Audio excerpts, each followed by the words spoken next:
Ini kan rumah saya ini kan saya modifikasi ya, pojok-pojok rumah saya. Dan itu semua itu dikerjakan oleh orang tua saya yang perempuan gitu.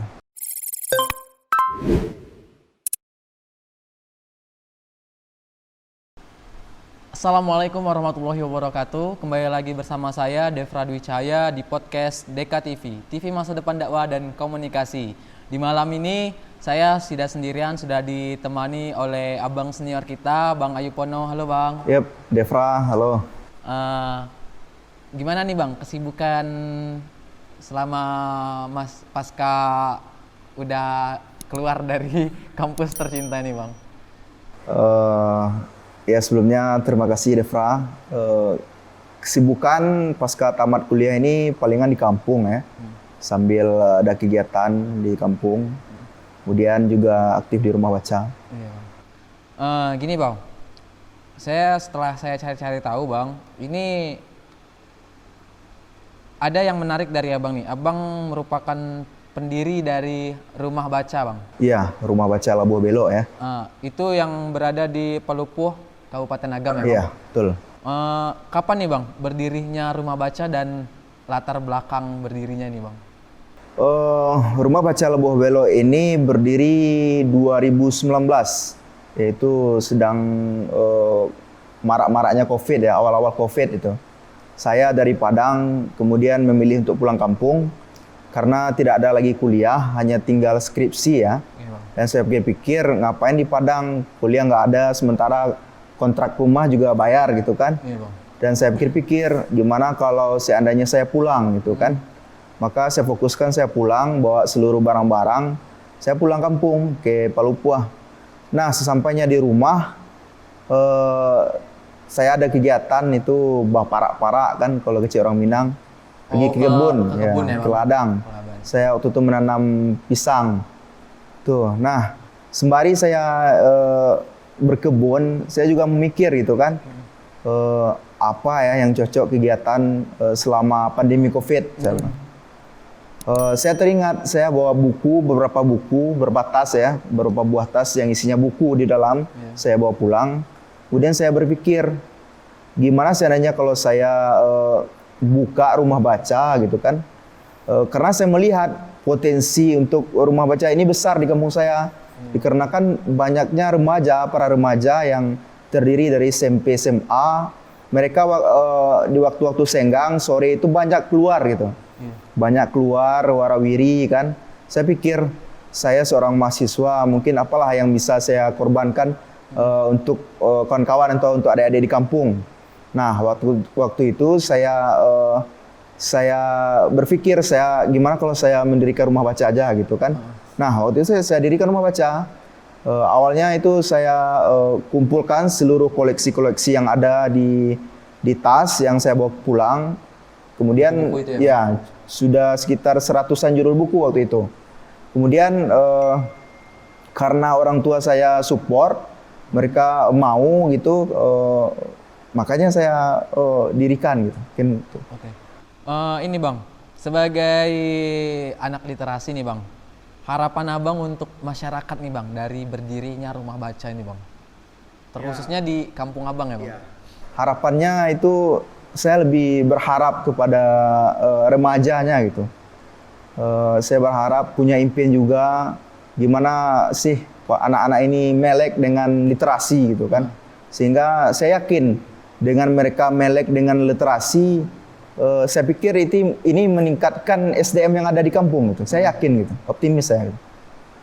Jadi apakah Abang mendirikan Rumah Baca ini karena sekedar hobi atau emang kesadaran untuk meningkatkan minat literasi masyarakat sekitar Bang? Oh ya, kalau saya cerita sedikit boleh ya? Boleh Bang. Ya, waktu itu kan lanjut ya, saya dari tadi kan saya melihat banyaknya remaja tuh yang warawiri waktu sore. Saya berpikir gimana ya kalau saya dirikan rumah baca ini, sehingga saya tarik tuh anak-anak muda yang warawiri itu. Mungkin sedikit saya backgroundnya orang dakwah kan. Saya pikir saya juga bisa memberikan materi dakwah ya, melalui dengan cara saya sendiri. Itu makanya saya yakin apa yang saya kerjakan ini salah satu bentuk kecintaan dan harapan saya untuk merangkul muda-mudi ya, supaya mereka melakukan hal-hal yang positif begitu. Ini Bang, selama dari 2019 nih Bang sampai 2022 saat ini Bang. Ya. Apa sih Bang keluh kesah waktu Abang mendirikan rumah baca ini? Biasanya kan orang kan cuman taunya tentang wah udah bagus tuh rumah baca, tapi orang nggak tahu latar belakang dari rumah baca itu. Gimana sih Bang keluh kesahnya Bang? Ya sebenarnya kan rumah baca ini kan memiliki beberapa macam program ya. Iya Bang.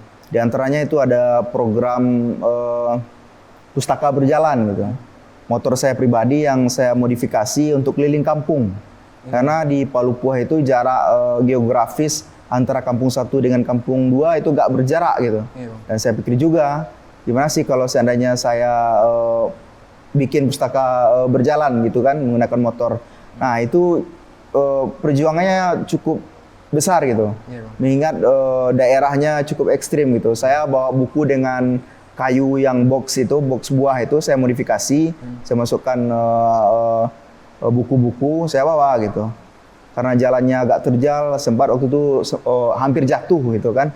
Itu keluh kesahnya gitu. Dan lain-lain, mungkin program-program lain mungkin keluh kesahnya saya jadikan sebagai pemanis saja mungkin gitu.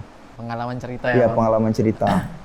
Gini Bang, tadi ketika kita briefing sebentar tadi Bang, saya sempat dengar kata-kata Abang yang bilang kalau orang tua perempuan Abang juga ikut membuat rak-rak. Oh ya. Rak-rak buku tuh Bang. Gimana tuh Bang ceritanya Bang? Oh ya, itu menjadi perjalanan spiritual pribadi ya bagi saya terhadap kedua orang tua saya. Iya Bang.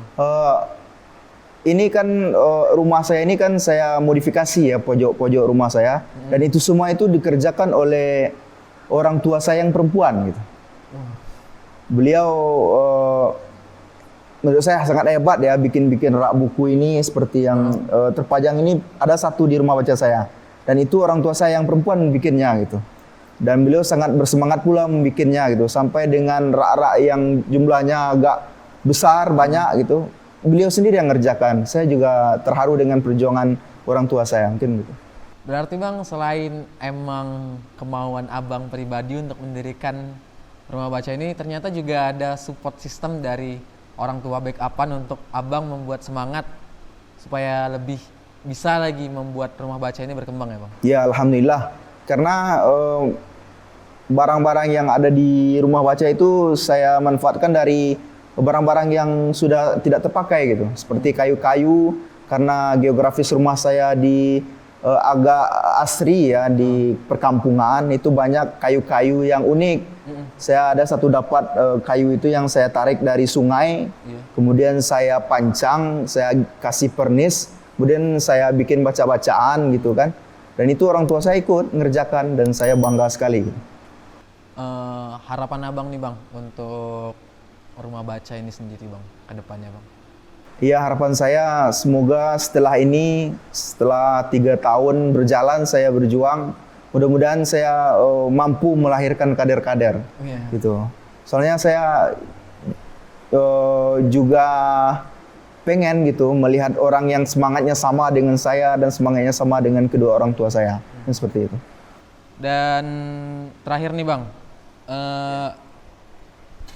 harapan Abang untuk teman-teman sekalian nih, pesan dan kesannya untuk generasi milenial nih.